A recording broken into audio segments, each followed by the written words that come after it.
யாருமே மிதிக்காதீங்க பிடிக்காதீங்க. ஏன்னா நானும் கீழே போய் அம்மா மேலே விழுறேன். என்னையும் தள்ளி விட்டே தான் போறாங்க. பார்த்த கூட police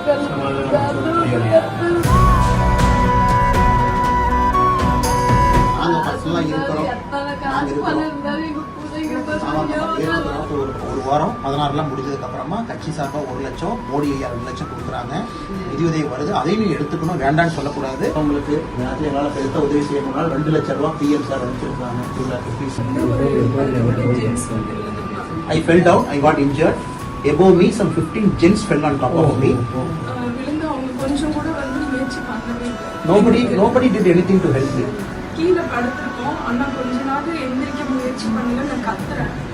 I shouted at all the male people above me, please get up. But everybody were kind of stuck. Nobody could get up anywhere.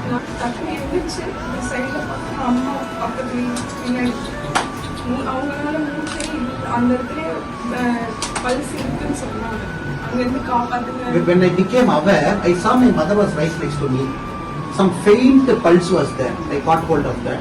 I tried my best to help my mother. I fell at people's feet, asking people, begging people to save my mother. But my people did not help, unfortunately. People in front of my eyes, they stepped on my mother, they were walking. யாருமே மிதிக்காதீங்க பிடிக்காதீங்க. ஏன்னா நானும் கீழே போய் அம்மா மேலே விழுறேன். என்னையும் தள்ளி விட்டே தான் போறாங்க. பட் யாருமே ஹெல்ப் பண்ணல. People were pushing me and walking on top of my mother. அதுக்கப்புறம் ஹாஸ்பிட்டல் அனுப்பிட்டு 1 மணி நேரம் நானும் போயிட்டு. When I searched for my son, he was missing in that thing. ஆழ்ந்த இரங்கலுக்கு முடிச்சுக்கீங்க. எல்லாரும் நேர்ல வந்து உங்களை பார்த்து ஆறுதல் சொல்லிட்டு கொண்டு வந்திருக்காங்க.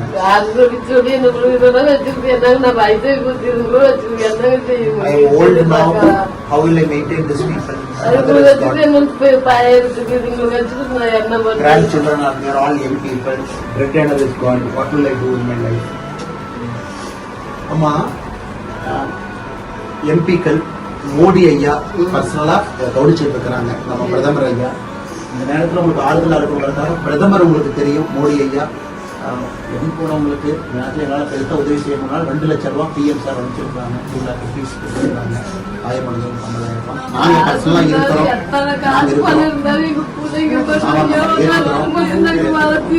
இருக்கிறோம்.